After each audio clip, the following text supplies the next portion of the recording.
Okay, I know what you guys are here for, so we will get to the main event. I just want to do small preface. And I know people are like, man, you always do these prefaces. Why? Well, see, I play fair, unlike some people. So I will give credit where credit is due. I really wasn't even going to do this aspect. I was going to do a commentary on Marisa and her stupidity and criminality, but apparently now we have videotape. And good or bad, videotape is videotape. So it's been put out there. I don't really need to credit this person, but I actually want to play fair. So I am getting this through Maryland and Hef. For those who don't know, those are proud members of the Aaron cult. And they get really angry when they're being called out as cultists, but they are. Still, I will give credit where credit is due. I don't have to give credit, but this is where I found this alarming video. So the basic gist is Marisa told this big fairy tale about how she went to a local restaurant. This restaurant is real, it does exist, and conjured up this weird story about a big physical man being very aggressive and being very disrespectful. And was telling her, well, frankly, idiots, because a lot of her subscribers, I'm sure, are good people, but boy, they are very naive. So she created this whole panic in her fandom of like, oh my lord, how are you doing, Marissa's? How did you survive? I don't understand what's going on with reality. What's going on with America's? And of course, certain questions emerge because you're like, wait a minute. This is a woman who is online for a living. She's a YouTuber. She streams, right? She goes live. She's not very sophisticated. Like, a lot of what Marisa tells you from her mouth is a lie, right? If you want more on her lying, go to this channel, go to Knife Order, go to Goot, go to True Clear Media. And I would have to reluctantly say, Marilyn only really did one good video, but she did one good video on Marissa's lying. So this is a habitual liar. She's lied about herself, lied about Tommy Scoville, lied about her ex-husband, just lies about her family, just lies about her time in Scientology. She just is filled with lies. However, you got to give her a chance, right? So it's like, okay, this sounds alarming, but of course questions emerge because you think to yourself, well, wait a minute. If this was so bad or so awful, you put stuff online all the time, right? We've seen her with Aaron, right? It's not like, oh, well, maybe she knows how to just use the laptop. No, we've seen her be mobile. We've seen her on camera walking around. So it's like, wait a minute, why don't you just, you didn't capture any of this? By the way, one of her biggest videos is her secretly recording Tommy Scoville and exposing him. So you're telling me this woman who uses her phone all the time, streams a lot, is online, right, is comfortable with the camera, you weren't able to record this interaction? As far as I know, at the time of this recording, I don't think she shared the interaction, so that we're just going with her word, right? Like, what happened? It was like, well, you just have to trust me, guys. You didn't record this? You've done this before. You've literally secretly recorded people. Audio, video, you've secretly recorded people. You're used to this. So that seems a little weird for such a big incident, right? And Marisa tells us a lot, too. She's physically small, right? Even for a woman, you can say she's petite. And she gets into these tantrums saying, this man was bigger than me. Don't you find that weird, guys? There's a bigger man nearby. Got scared. And I have nothing good to say about Scoville. I want to be very clear. Scoville's a scumbag. Don't trust him. Don't like him. Grifter. And way worse. We've all gone through his very shocking record, including an underage victim, which he still denies and lies about. So, yeah, he's a piece of junk. However, two things can be true. So he was relating in his attack, non-attack on Reese. And he promised not to attack her, but he still attacked her. Anyway, so in the course, he noted one incident anecdote with her, which is very telling about what happened here. And don't worry, we're going to get to the video soon. I just want to get this out of the way. So he was recounting how Reese was scaring him with all these stories about how her ex-husband was very, well, physical.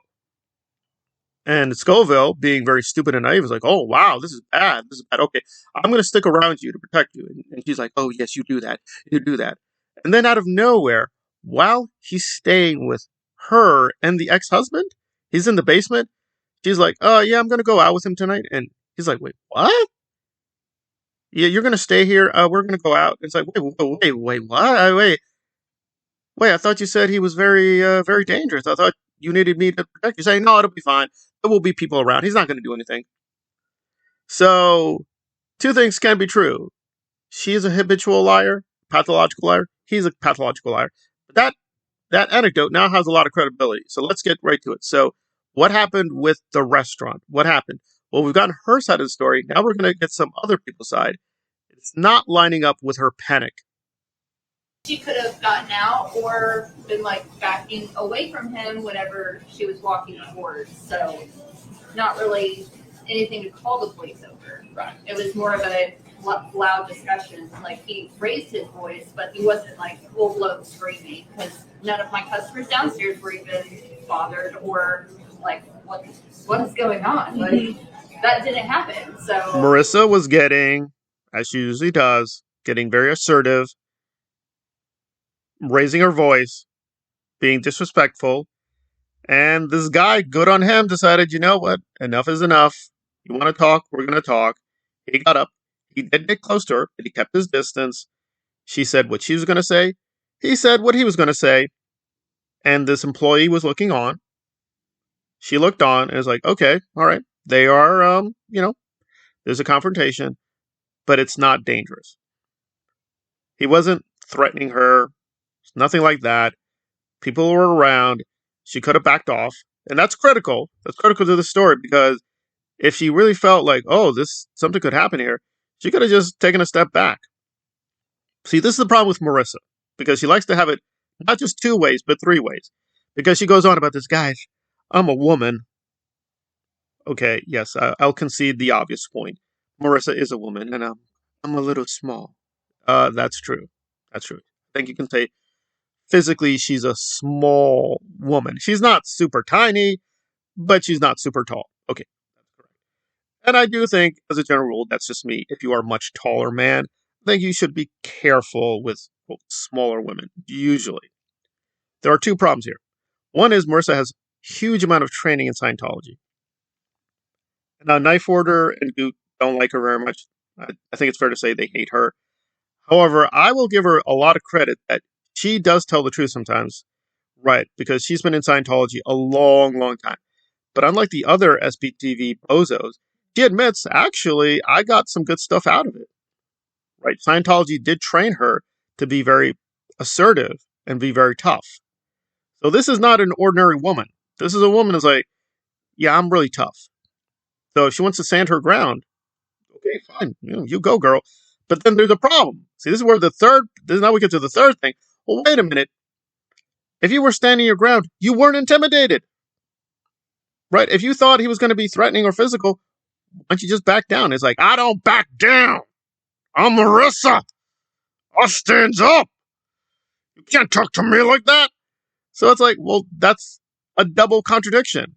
Because in her scream, she was like, oh, God, don't you think there's something wrong with America that a man would talk to a woman like that? Don't you think that there's something wrong? And it's like, but now we know from an eyewitness, you stood your ground. You weren't scared. You weren't scared. It seems the real thing that happened was like, oh, you want to talk to me? Fine. You'll talk. But then I will talk to my subscribers and I'll create a phony panic and I'll get my revenge. So my own guesstimate is she wasn't scared at all. She was probably laughing hysterically inside her head and saying, oh, I'm going to get you now. I'm going to get you now. You're going to see who the real Marisa is. And she's counting on everyone else to remain silent. But now the truth is getting out there. It's like, this wasn't a major incident. You weren't being threatened. You weren't scared at all. You basically probably created an incident for your YouTube channel to make money. And you were counting on everyone else to stay silent or be intimidated. But no, they're not intimidated, saying, listen, yes, there was a confrontation. She didn't lie about that. It wasn't that big a deal. And that's going to happen normally. If you start getting bossy or assertive or confrontational, guess what? Other people are going to respond in kind. No criminal act happened. She got a little mouthy. He got a little mouthy. That was it. But she made it to this melodrama. It's like, oh gosh, don't you think there's something wrong? This man, this big man, was talking to me and that being disrespectful to Queen Reese. Do you understand what happened? Okay, yeah, I mean, it sounds really, yeah, like, hey, this is really crazy. What kind of restaurant is this? Why didn't they call? There was no need to call the police. She created a melodramatic episode where none existed for money. So again, I don't like Marilyn. I don't. Good on her and Hef for exposing the truth. Yeah, nothing happened. It was a controversy, but you decided to spin this wild story, and in the process, a lot of people are getting caught in the crossfire and be like, "Listen, no, no, stop it! Please stop with these exaggerations." So we're gonna keep exposing Marisa, but yeah, it's a lot of tricky factors going on here. But yeah, like, listen, fine. If you want to say your piece to a man, by all means, a woman can do that. But men have a right to speak back. And apparently this guy just did that. Marissa has to Marissa and be like, don't you think there's something wrong? Gosh, this larger man. Well, Scoville has another incident where, okay, Jeff is a tall guy. He's a big guy. You still felt comfortable going out with him using her womanhood, her small height, and say, oh, I'm always the victim. No, you're not. Maybe be more respectful when you're out in public. Hey, maybe learn some manners. Maybe learn to give respect, and then you'll get respect. Maybe do that for a change. Marissa.